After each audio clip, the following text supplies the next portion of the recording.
Série Santé mentale sans filtre. Épisode 5.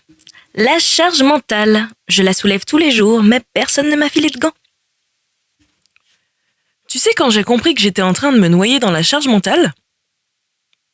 Le jour où, pendant que je faisais pipi, j'étais en train de penser au repas du soir, me demander si j'avais répondu aux mails, planifier la prise de rendez-vous chez le dentiste, culpabiliser de ne pas avoir pris de nouvelles d'une pote, et ah oui, penser à boire plus d'eau pendant que je pissais. Ironique, non ? Là, j'ai su que c'était pas normal. Et que mon cerveau n'était pas en mode organisé, mais en mode serveur surchauffé avec 45 onglets ouverts.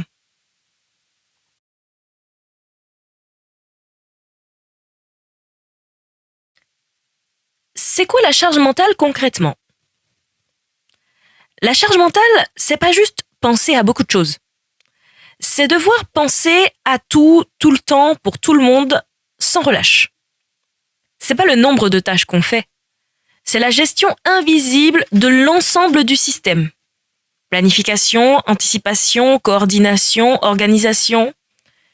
Et souvent, on te dit « mais t'as qu'à demander de l'aide ». Mais le problème, c'est pas faire les tâches. C'est penser à ce qu'il faut faire, quand, comment et pour qui. Bref, être le cerveau du fonctionnement collectif. Et pourquoi est-ce que c'est un sujet de société ? Spoiler, parce que c'est genré. On va pas se mentir, en 2025, la charge mentale reste encore majoritairement portée par les femmes. Et non, c'est pas une guerre des sexes. C'est une histoire d'habitude, de culture, de transmission et de rôle qu'on nous colle dès l'enfance. Petite, on nous apprend à anticiper, à penser aux autres, à faire attention, à gérer.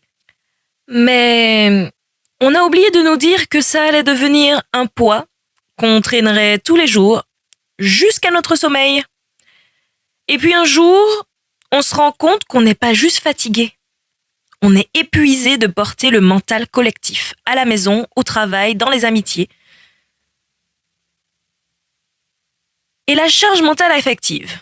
Tu sais être la psy de tout le monde, sauf de soi-même. On en parle ? En plus de la logistique, il y a un autre étage dans l'immeuble, c'est la charge émotionnelle. C'est toi qui demandes si tout le monde va bien, qui gère les conflits, qui rassure, qui réconcilie, qui prévient les crises. Tu deviens la DRH du bien-être familial ou relationnel. Et toi, tu t'oublies. Tu replies ton besoin dans un tiroir jusqu'à ce que ton corps dise stop. Mais pourquoi on n'arrive pas à lâcher même quand on le veut ? Parce que notre valeur a longtemps été associée à notre utilité. Et que tant qu'on produit, tant qu'on gère, tant qu'on anticipe, on existe. Parce qu'on a intériorisé que si je ne le faisais pas, personne ne le fera. Ou pire, je ne vaux quelque chose que si je gère tout sans me plaindre. Et pourtant, c'est pas un trophée d'être indispensable. C'est un sacré piège.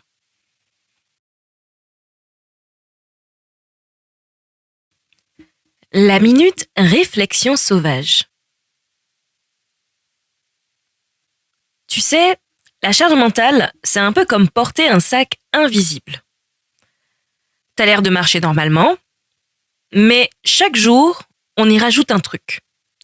La liste des courses, les émotions d'un proche, les mails non lus, les anniversaires à pas oublier, le chien à vermifugé, la peur d'oublier un truc crucial.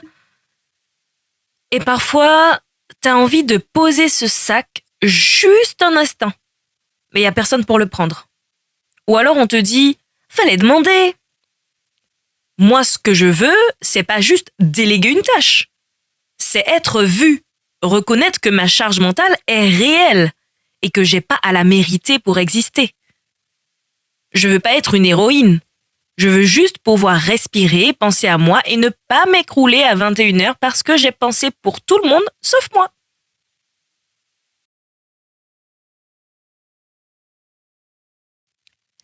Les conseils sauvages. Premièrement, écris tout ce que tu gères pour le rendre visible. Liste-les. même les petites choses. Tu vas voir, ça fait un choc parce que ce qui use, c'est pas la montagne, c'est de devoir faire comme si elle n'existait pas. Deuxièmement, délègue. Genre, vraiment. Pas juste file une mission. Déléguer, c'est pas dire « tu peux faire ça, s'il te plaît ?»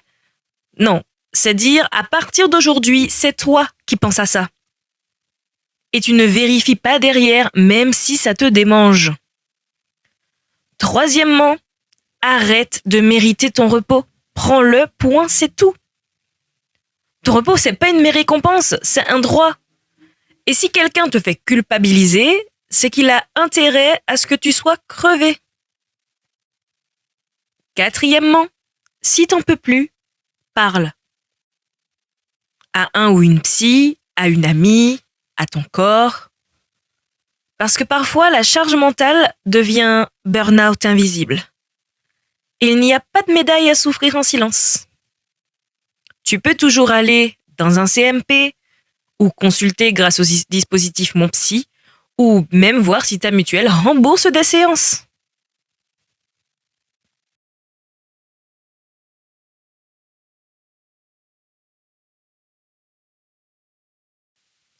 Alors non, tu n'es pas né pour tout porter. Tu as le droit de vivre légère. Cet épisode, c'est le dernier de notre série Santé mentale sans filtre. Et tu sais quoi ? On a à peine effleuré la surface. Il existe encore des dizaines de troubles de vécu, de réalité mentale qu'on n'a pas abordés. Le but ici, c'était pas de psychanalyser. C'était de mettre des mots sur ce qui fait mal en silence, d'ouvrir la discussion, de tendre une main. Et si tu as besoin de soutien, d'un point de départ ou d'un rappel que tu n'es pas seul, le petit kit de survie mentale est dispo partout. Tu peux l'enregistrer, le partager ou même le relire en pyjama. Et bien sûr, tu peux aussi réécouter l'épisode du 10 octobre avec notre experte préférée. Celui qui a tout lancé, celui qui soigne rien qu'en l'écoutant. Merci d'avoir été là, merci d'avoir écouté, merci pour ta présence, ton écoute, ton cœur ouvert. Et n'oublie pas, tu n'as pas à tout porter. Tu peux dire non, tu peux poser le sac. Tu n'as pas besoin d'aller bien pour mériter d'exister. Tu as le droit de faire une pause, tu as le droit d'aller mieux, à ton rythme, avec ton histoire. Tu peux vivre plus sauvage, plus libre, plus toi. Prends soin de toi avec la tendresse que tu n'as jamais reçue ou que tu mérites encore plus aujourd'hui. Et je te dis à très vite pour la suite. D'ici là, sois doux avec ton mental sauvage. À bientôt.